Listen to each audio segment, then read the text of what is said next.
So obviously, it all happens tomorrow. The chaos that we once thought was now gone forever, between, of course, 2016 and 2019, that, of course, being the Trump White House, is now back. And quite frankly, as I've said in a couple of videos very recently and very highlighted, I think, quite nicely, the next 4 years for Americans and in the White House is going to be even more crazier. You thought the first version of Donald Trump was mad. This is going to be even worse. And we are going to see stuff, I think, right from day one. Right from day one. Trust me, expect Trump to be signing lots of executive orders almost instantly the second he gets in there. So we'll find out what happens there. But one thing we've talked about before is what happens with NATO. That's still very much in the air. Trump, remember, doesn't have to leave NATO to undermine the alliance. All he does is not respond to Article 5. And remember, Article 5 is there as a deterrent that if you attack, you're not just attacking one country, you're attacking all the countries as well. And that threat is there as a defensive threat, that if you do that, you are attacking everyone, not just that one country, and that all these other countries will respond to that attack. But as Biden said repeatedly, every single inch of NATO territory will be protected. Donald Trump may not be that way inclined. Estonia, for example, there's a city right on the border between them and Russia. Putin could just say, I'm not taking Estonia, I'm just taking that city. Trump might just turn around and just go, okay. Meanwhile, Estonia's going, Article 5, Article 5, Article 5, you know? That undermines the alliance. It only takes something like that. And even though NATO will be there, it is very, very much diminished almost instantly by that act being carried out by someone like Trump. So we don't know what's going to happen. Trump says a lot of crazy stuff. Half the time he doesn't go through with it. Half the time he only goes like halfway with it.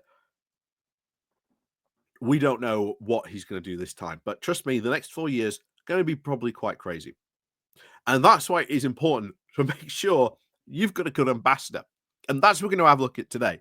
Because in The Guardian, the ambassador under the last Trump presidency to America, Kim Darroch, has written I think, a very, very good piece about her time as an ambassador under the Trump presidency. And she talks now about, in her view, what Starmer has to do here. And not surprisingly, it is all about reevaluating the UK's entire alliance structure. As I've always been saying for quite a while now, that orange hurricane is going to push us back into Port Europe. It is inevitable. Trust me, our relations with Europe are going to get suddenly a lot more cozier, I think. So, as always, before we do go into this, please remember to click on the like, share, and subscribe button. And of course, down below there are links to my Patreon page, the one-off donation link called Buy Me Coffee, where you can well buy me coffee, the YouTube thank you button, and of course, as always, there's the Pony Club down below as well. So, let's go on and check this out. So, I was an ambassador to the US the last time Trump was in office. This is what Starmer must do. So, on Friday, the 20th of January, 2017, Washington, D.C., with overcast skies, with the threat of rain of the inauguration of the new president, Donald J. Trump, all of Washington was there. Former presidents, senior politicians, Supreme Court justices, and, of course, in the seats now furthest from the action, the Washington Diplomatic Corps. But our viewpoint on now the uppermost levels was now temporarily on the temporary amphitheater erected for the front west of the Capitol, allowed us now to see beyond the stage, all the way down to the National Mall, and note that the crowd below looked rather small than the 1.8 million estimated to have attended Barack Obama's 2009 inauguration. Trump would obviously afterwards that the rain had stopped, and as if divine intervention, at that very moment, he began to deliver his inaugural address. We diplomats in the gallery had expected the opposite impression, that the heavens would have opened just as the speech started, with Trump's opening words now drowned out by the rustle of several hundred plastic ponchos being unfolded and donned, with George W. Bush famously failing to locate the aperture in his, and resorting now to draping it over his head like a collapsible umbrella. The safe, normal days of George W. Bush. Yeah, this is why, bear in mind, a lot of people have gone back, and even though like Bush was a really bad president, a lot of people have gone back because of Trump and reevaluated Trump and tried to rehabilitate him in some ways, which is kind of weird.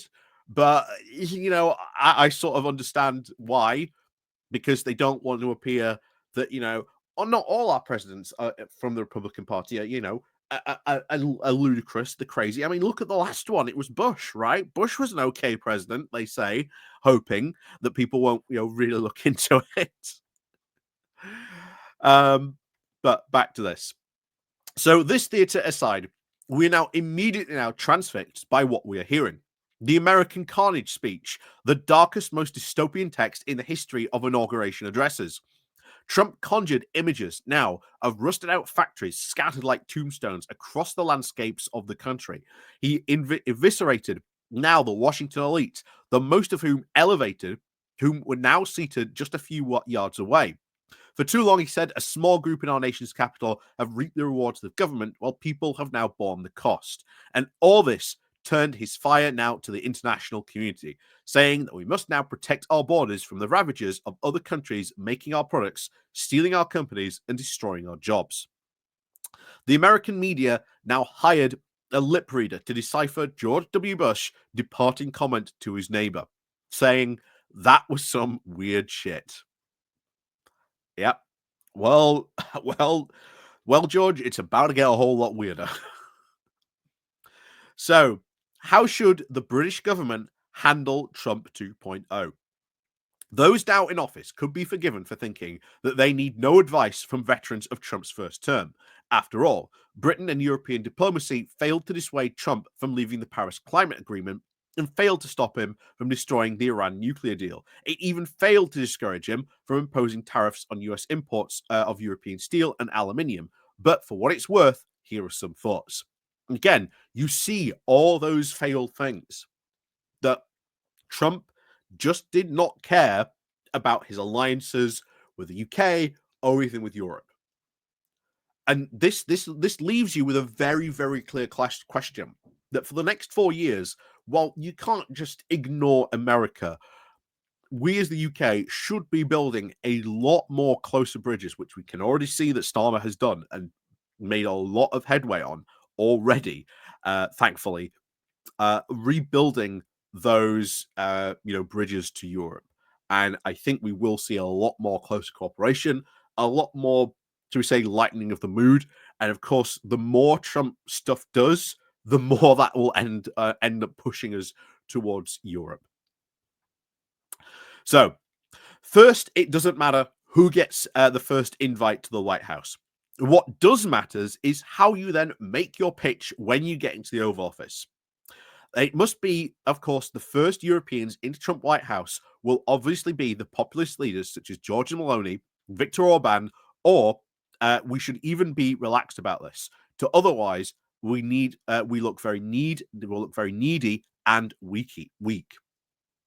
Again, yep, very true. Second, we should think, of course, carefully about how to get our points across to Trump. Trump hates pondering, long-winded interventions. He either tunes them out, interrupts. He likes now brisk, two-way flows across the table, lanced with banter, anecdotes, jokes, and he's profoundly transactional. If you want to persuade him of something, don't invoke the special relationship. Instead, explain why your idea is the material benefit and why it advances the America First agenda. Again, so far, I agree. Don't be, too put out if Starmer doesn't get an invite to the White House for the next 4 years. Like I say, don't be too sounding off about it. Makes us look, again, weak. Makes us look very needy. again, if you do get into the White House, prepare some, shall we say, nice, colourful slides. Keep it simple. Make it look like that your proposal, as I've said there, oh yeah, it advances all this America First agenda. You know, and this is how hopefully, Starmer could sell, for example, this is why you need to support Ukraine. Because Starmer should be really hyping up the fact that China is helping like Russia sustain that war effort.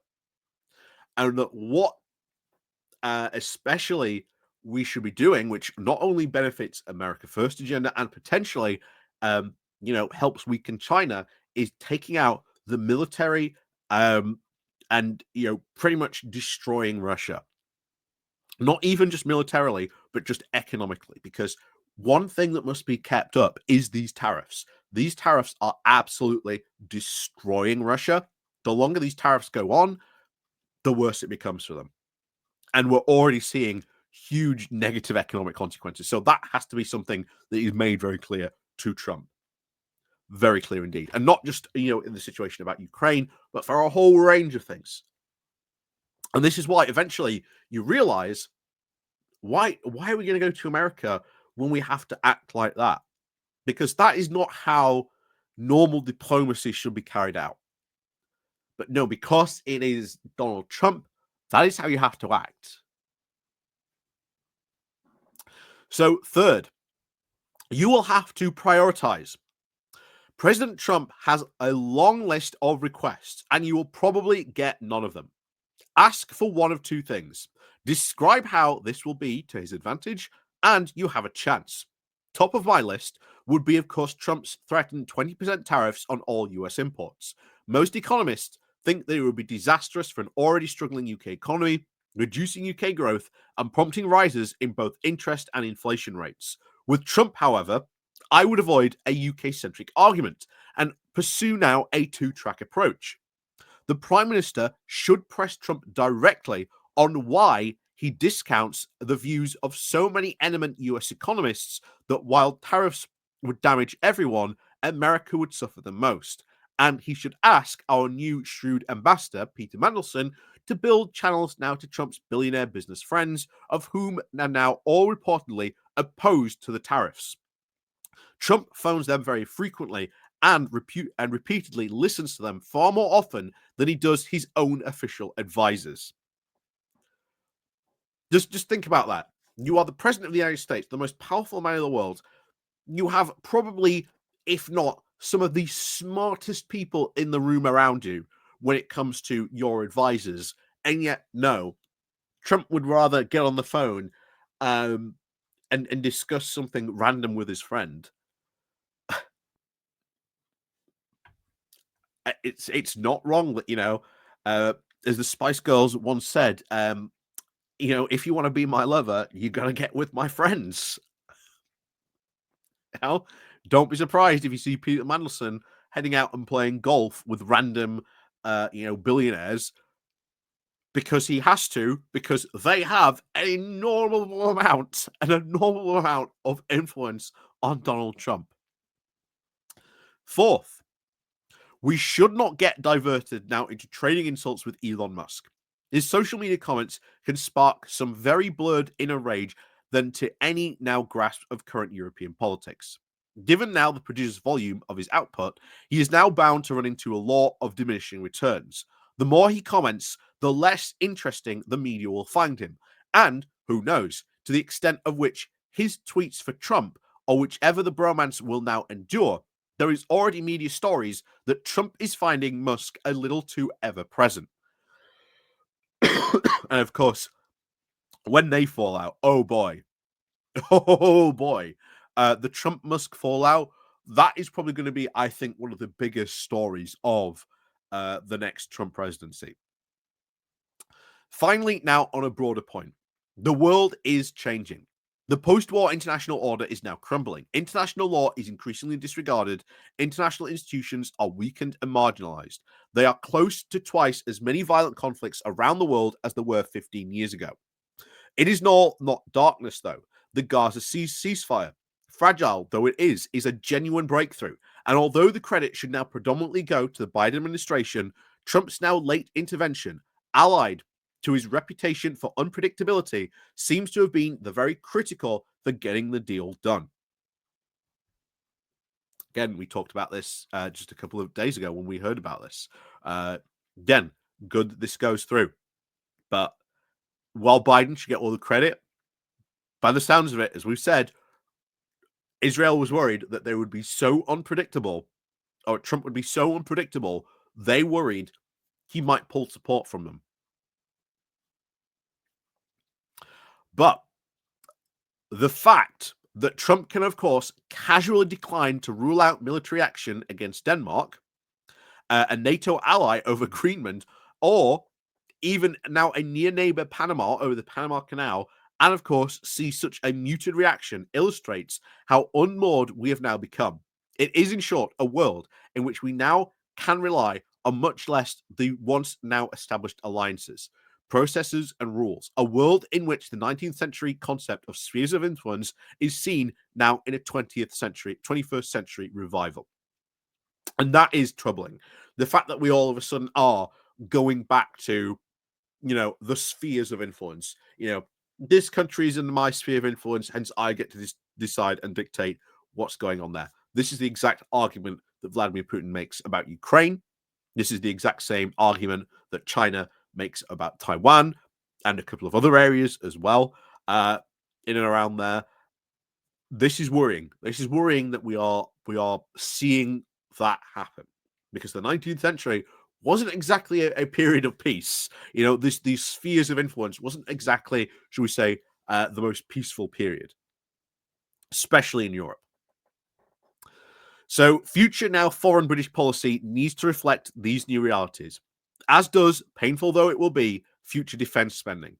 A more dangerous world, an unpredictable one, will now have to rise. Forget the 2.5% of GDP. Even now, 3% will not be enough. And when you've got here a former British ambassador to the US saying 2.5 isn't enough, maybe even 3.3% is not enough, because the world is going to be so unpredictable. The world is changing. It is changing in a very bad and negative way, even though, as we said, things like Gaza have happened very recently. What's the old saying? In peace, prepare for war, and in war, prepare for peace. I hope not, but pays to be prepared. So who knows? Who knows what will happen in and around all this? But yeah, the next 4 years are going to be wild. Absolutely wild. I'm not looking forward to it. I am not looking forward to it at all. But Trump is going to bring a lot, I think, of negative consequences. I think this time in particular, when things do go wrong for Trump, as they did last time, it's going to be harder to hide them, harder to hide the effects of his policies, his actions on the US. That may start to lose him some support. Who knows? But we'll see. So as always, thank you very much for watching. And of course, as always, we'll see you all next time.